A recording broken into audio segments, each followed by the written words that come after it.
Tunggu. Kalau kalian mau nonton video ini, kalian harus subscribe dulu YouTube channel ini. Ada tombol merah di bawah, tinggal klik. Karena subscribe itu gratis. Sekarang juga ya. 3, 2, 1.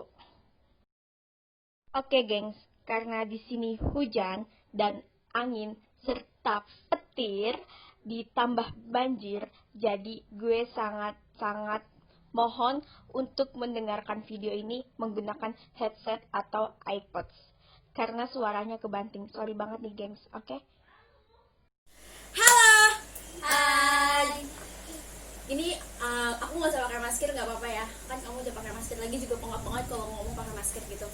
Jadi di sini aku mau nanya-nanya aja nih, kenapa sih kamu tuh bisa tahu kalau misalnya kamu itu positif COVID gitu. Terus perasaan kamu tuh gimana jauh dari teman-teman? Terus apakah ngerasa kayak dijauhin atau gimana? Bisa diceritain awal mula kamu kena corona itu gimana? Awalnya itu kan aku kan kerja di salah satu kantor BUMN. Kebetulan di situ ada teman satu kantor yang positif. Terus setelah itu kita semua sekantor itu seluruh karyawan dites swab. Lalu selang 2 hari kemudian hasil swabnya keluar, hasil swab saya itu negatif. Terus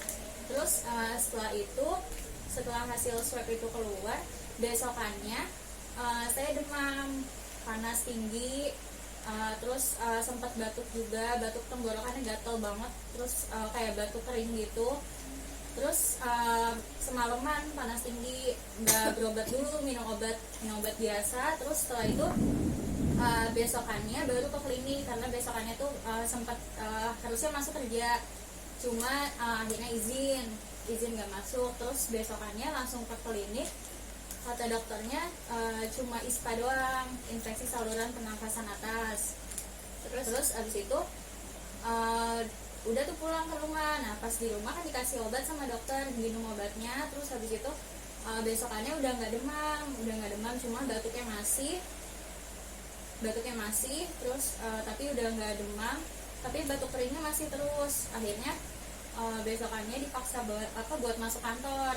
Besokannya masuk kantor, pas lagi pelayanan di kantor, siangnya ngedrop lagi, pusing, terus penciuman udah mulai samar-samar ya, tuh udah mulai hilang penciuman ya. Terus setelah pulang kerja saya izin pulang duluan, terus langsung balik lagi ke klinik, dikasih obat lagi. Terus pulang sama dikasih surat sakit juga. Pulang pas di rumah malamnya langsung benar-benar hilang penciumannya, nggak bisa nyium apa-apa, minyak kayu putih nggak kecium, terus parfum juga nggak kecium, pokoknya benar-benar hilang banget deh, nggak kecium apa-apa. Tapi di situ dadanya nyesek nggak? Kalau nyesek sih enggak, cuma batuk kering, yang batuknya itu malah bikin sakit dadanya, tapi kalau nyesek sih enggak. Nah terus Penciuman hilang, tapi kalau misalnya makan masih berasa, masih ada rasanya kalau makan. Cuma yang bermasalah di penciuman aja, itu penciuman hilang selama 5 hari. Setelah itu kan udah dikasih obat udah habis kan dari klinik. Terus besokannya, tapi obat dari klinik itu nggak ada perubahan apa-apa? nggak ada perubahan apa-apa, paling cuma itu aja, demamnya yang hilang. Kalau yang lain termasuk penciuman masih bermasalah. Terus besokannya akhirnya mutusin buat berobat ke spesialis THT, karena sempat sakit juga di bagian alis, takutnya kan sinus ya, terus berobat ke spesialis THT, diperiksa sama dokter THT, katanya gejala sinus. Terus karena lubang hidungnya tuh rada menyempit gitu, kayak mampet. Udah dikasih obat semprot sama dokter THT, besokannya langsung normal penciumannya. Tapi batuk keringnya masih, sama sakit dada juga masih. Terus kan setiap hari itu aku kan di kantor tuh selalu laporan ke kantor, orang kantor juga selalu nanya gimana mbak keadaannya, terus sudah mendingan atau belum. Terus aku selalu jawab, selalu laporan lah keluhannya apa aja. Terus habis itu langsung besokannya hari Selasa tanggal 22 aku disuruh swab sama kantor. Mbak swab aja katanya gitu, di rumah sakit Jatinegara. Terus kesana lah sendiri. maksudnya nggak bareng-bareng satu kantor di swab semua, jadi aku cuma sendiri doang swab. Nah, terus datang ke rumah sakit Jatinegara, di swab pagi jam 9, ditanya kan hasilnya berapa hari, katanya 1 kali 24 jam, berarti kan kemungkinan besoknya. Terus pas sorenya menjelang maghrib, orang kantor menghubungin kalau hasil swabnya udah keluar. Nah, tapi masuk emailnya ke email HRD, karena kan kebetulan aku tuh nyantuminnya email HRD. Terus dikasih tahu kan, Mbak hasilnya udah keluar. Terus aku bilang, hasilnya gimana Bu? Aku bilang gitu. Terus hasilnya positif. Terus aku nanya, kok nggak dikirim ke email aku ya Bu? Terus katanya iya dikirimnya ke HRD katanya gitu. Ke email kami dikirimnya. Terus udah di situ bingung terus nggak tahu harus kayak gimana. Terus ngomong ke mama juga kan nggak tahu gimana, karena kan kebetulan di rumah cuma berdua sama mama. Terus akhirnya ngehubungin kakak dulu, pertama ngehubungin kakak ngasih tahu gimana, ngomong ke mamahnya. Kebetulan mama juga waktu itu lagi keluar.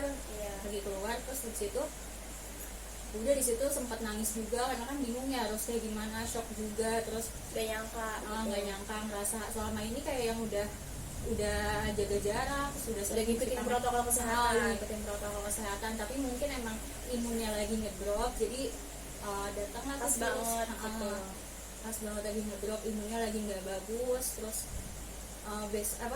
langsung pas mama datang langsung ngomong, sempat meluk mama juga. Terus setelah meluk langsung mikir, takutnya mama ikutan kena. Iya, takutnya ada efeknya juga ke mama.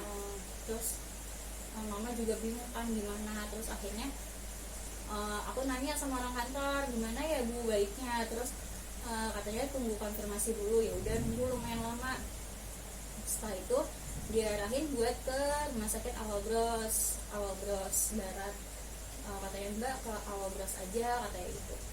Tapi itu semuanya itu udah diurusin dari kantor, jadi Tia ini cuma langsung datang ke sana, diisolasi di sana gitu. Iya, udah jadi ruangan kamar semuanya udah dapet. Udah dari orang kantor itu kan emang udah kerja sama rumah sakit itu. Kerja sama rumah sakit. Terus udah di booking juga kamarnya, karena kan takutnya penuh isolasinya. Terus ya udah akhirnya aku datang ke rumah sakit sendiri pakai gokar. Terus setelah itu di rumah sakit aku ke Polifiver, diperiksa dulu di tensi, terus ditimbang segala macam. Terus sama perawatnya ditanya, hasilnya udah keluar emang Mbak, katanya gitu. Terus aku bilang udah, aku bilang hasilnya apa, positif, aku bilang gitu. Terus kata si masnya, ya udah langsung rawat inap aja, katanya gitu. Udah, terus diperiksa sama dokter paru, ditanya-tanya, diinterogasi sama dokter paru. Terus hasil swab aku itu kan, di hasil swab itu ada angkanya. Di hasil swab ada angkanya. Jadi kalau misalnya ketentuan lab si rumah sakit Awal Bros itu hasil dari lab rumah sakit Awal Bros, kalau misalnya hasil swabnya di atas 35 itu udah benar-benar positif corona. Terus kalau misalnya di bawah 35 itu pasti negatif. Sedangkan hasil swab aku itu 36, sekian. Kalau misalnya udah 36, sekian itu katanya virusnya cuma sedikit, jadi tinggal ngilangin virusnya aja gitu. Cuma menyembuhkan penyakit kamu yang gejala itu ya, yang imunnya karena flu gitu. Terus udah akhirnya diperiksa sama dokternya. Terus kata dokternya mudah-mudahan nanti berapa hari kemudian udah negatif, katanya gitu. Terus ya udah ikutin semuanya. Terus masuk ruang isolasi. Di ruang isolasi itu aku berdua, satu kamar itu berdua ya. Yang satu itu kebetulan pegawai rumah sakit itu juga, pegawai rumah sakit Awal Bros. Dia masuk lebih dulu. Terus aku juga sempat nanya-nanya keluhannya apa. Terus dia cuma sesak doang, tapi nggak ada keluhan yang lain. Terus udah masuk ruang isolasi. Di ruang isolasi cuma berdua doang kan sama si mbaknya itu, berdua sama si mbaknya. Terus setiap hari dikasih obat, dikasih vitamin, tapi lewat suntikan kalau misalnya vitamin, jadi nggak minum oral langsung, nggak jadi ke mulut ya, nggak langsung ke mulut. Jadi lewat suntikan. Antibiotik juga dikasih. Terus makan setiap hari teratur. Terus setiap pagi itu kita latihan pernapasan, jadi ada musik gitu kayak di YouTube gitu. Meditasi gitu gak sih? Kayak meditasi isolasi gitu nggak sih? Iya. Jadi kita ngikutin disuruh tarik nafas, terus nanti disuruh lepas gitu. Terus tapi kalau misalnya untuk berjemur, kita di sana nggak berjemur karena kan khawatir Kena pasien yang lain Kena sama pasien yang lain. karyawan-karyawannya gitu. ya, karena kan rumah sakit awal dos bukan rumah sakit rujukan COVID. Oh, gitu. Terus Jadi emang nggak ada buat berjemur kayak gitu. Terus kebetulan juga di ruangan nggak ada jendela, jadi benar-benar ketutup banget. terus kan udah dibawa ke rumah sakit, udah dimasukin ke ruang isolasi. Nah, ada nggak sih rasa gemuruh kayak ya ampun kangen banget sama keluarga, sedih banget harus dipisahin. Sedangkan di ruang isolasi itu Tia nggak boleh ketemu siapa-siapa. Jadi kayak misal ada temen yang mau jenguk cuma bisa ketemu lewat VC kayak gitu. Itu gimana sih perasaan Tia? Kalau perasaan sih pastinya sedih, terus sempat kepikiran mama juga karena kan mama sendirian di rumah. Nah, Terus kalau misalnya teman-teman kayak misalnya mau nganterin makanan, nganterin barang, itu cuma bisa sampai perawatnya aja, nggak bisa masuk karena kan emang benar-benar nggak bisa ditemuin sama orang lain, nggak bisa dijenguk. Aku pun juga nggak boleh keluar kamar ya. Jadi udah benar-benar di kamar aja, nggak kemana-mana. Terus setelah itu mama juga kan sempat di swab waktu itu, khawatir positif juga, tapi alhamdulillah hasilnya negatif kalau untuk mama gitu. Terus kalau misalnya untuk pacar sendiri, karena kan sempat ada kontak juga sama pacar, Iya. alhamdulillah dia juga negatif. Jadi tinggal akunya aja gimana caranya biar hasilnya negatif. Terus setelah 5 hari dirawat inap, aku di swab ulang Hasilnya? ternyata hasilnya keluar besokannya masih positif, jadi belum negatif hasilnya. Terus otomatis belum boleh pulang, jadi harus lebih sabar lagi, harus nunggu lagi di situ, harus banyak-banyak berdoa. Terus gimana caranya biar hasil negatif, semua yang disaranin sama dokter, sama orang tua, sama teman-teman pasti dilakuin. Entah itu disuruh minum minyak kayu putih atau enggak lemon atau segala macam, pasti diminum semua gitu. Kan di sana sendiri tuh kayak mau ngapa-ngapain itu bener-bener sendiri juga. Iya, Apa minta tolong sama perawat? enggak, kalau mandi sendiri terus kalau misalnya mau ganti baju juga sendiri, jadi kemana-mana ya bawa infusan aja, benar-benar mandiri di situ. Terus kan kayak udah tahu nih, kan udah swab 2 kali tuh pas selama di isolasi, hasilnya tetap positif. Nah, apa sih yang bikin Tia tuh kayak percaya diri gitu? Apa yang buat Tia perasaannya tuh gimana? Kayak kalau mungkin ya kalau misalkan aku di situ posisinya hasilnya bakalan tetap sama, pasti ngerasa kayak udah putus asa. Kalau aku ya udah ngerasa putus asa karena kenapa sih harus terjadi sama gue gitu, pasti kan. Terus udah gitu kayak jarang keluar tapi tetap segini hasilnya positif juga. Nah, buat Tia tuh apa yang bikin Tia tuh yakin kalau misalkan dia tuh bisa hasilnya negatif? Apalagi di situ tuh nggak ada orang-orang yang benar-benar bisa ngerangkul Tia. Mungkin mereka bisa ngasih support system, cuma nggak secara langsung gitu. Apa sih yang buat Tia yakin gitu? Kalau yang buat yakin sih dukungan dari orang-orang terdekat, dari orang tua, walaupun cuma lewat video call atau lewat telepon, tapi itu benar-benar berasa banget dukungannya. Terus dari teman-teman juga selalu support. Terus gimana caranya biar positif thinking aja sebenarnya tuh, lebih positif thinking. Terus jangan putus asa, pokoknya harus benar-benar yakin kalau misalnya hasil selanjutnya tuh negatif, karena kan gak cuma berdoa aja, usaha juga ada. Jadi semuanya juga pasti dilakuin apapun itu biar hasilnya negatif. Terus berdoa juga tiap malam, terus sholat tepat waktu. Oke, kan udah nih, udah selesai kan, hasilnya udah negatif. Nah, udah pulang ke rumah, ada nggak sih rasa trauma untuk ketemu sama orang atau hal-hal yang ada di pikiran dia kayak nggak enak gitu?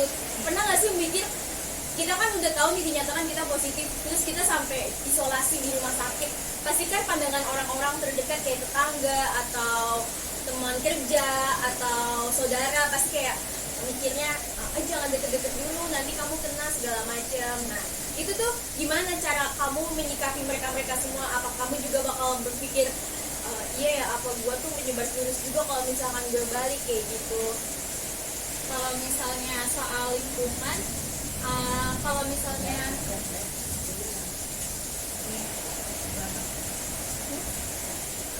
iya Iya Bu, lagi buat video. terus kalau misalnya lingkungan, aku kan udah dinyatakan negatif, berarti kan emang dari rumah sakit pun, dari dokter pun emang udah dibolehkan pulang, artinya emang benar-benar virus itu udah nggak ada di tubuh aku. Terus setelah nyampe di rumah, ya aku juga isolasi mandiri lagi selama 7 hari karena dokter pun menyarankan untuk isolasi mandiri. Bahkan di rumah pun sama mama kayak tempat makan, tempat minum, sendok, garpu itu benar-benar dipisah. Terus sabun mandi, kamar mandi pun juga dipisah. Mama di kamar mandi sendiri, aku pun di kamar mandi sendiri. Terus kayak tempat buat cuci piring, sponnya yang kayak gitu pasti selalu dipisah semua. Terus benar-benar gak pernah disatuin. Terus tiap pagi juga setelah di rumah selalu berjemur, bangun tepat waktu, terus makan juga tepat waktu, minum obat juga, ya benar-benar teratur aja, ngikutin kebiasaan waktu di rumah sakit. Kalau misalnya dari lingkungan, aku sih nggak pernah permasalahin omongan orang ya, toh penyakit ini kan juga bukan aib dari aku juga, itu kan semua ujian dari Allah gitu. Kalau misalnya emang mereka mau ngejauh ya nggak apa-apa, silahkan, toh aku juga kan udah benar-benar dinyatakan negatif, berarti kan virus itu kan udah menghilang gitu.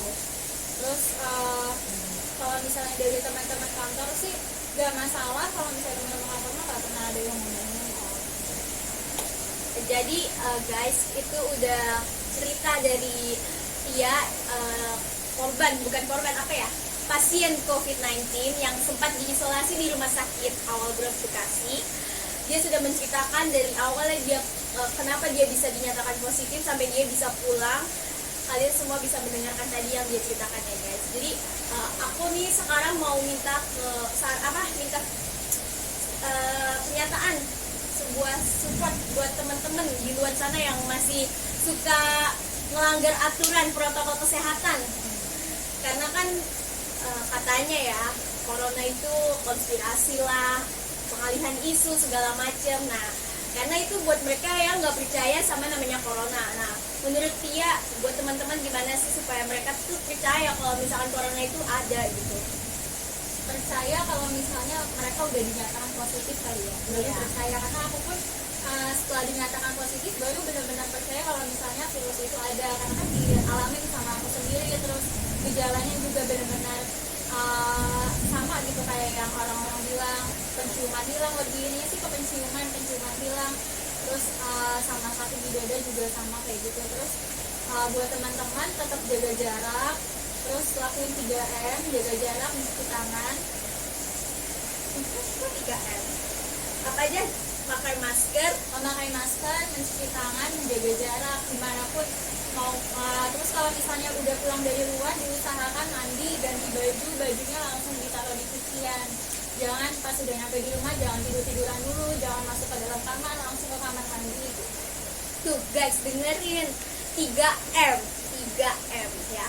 Jadi buat kalian yang masih ngeyel sama yang namanya corona, tolong ya diikutin aturan protokol kesehatannya, tetap memakai masker, terus cuci tangan dan menjaga jarak. Kayak kita jaga jarak, tapi aku nggak pakai masker, ya udah nggak apa-apa. Karena ini video guys. Sekian itu bincang-bincang sore kita, karena ini sore dan kebetulan di sini lagi hujan angin gede banget ditambah ada petir. Jadi kalau misalkan suaranya agak kebanting sama petirnya, kita mohon maaf ya guys. Sekian dari aku Nadia Atmar, mahasiswa UIN Wali Songo Semarang, Fakultas Psikologi dan Kesehatan Posko 139, mengucapkan wassalamualaikum warahmatullahi wabarakatuh. See you guys.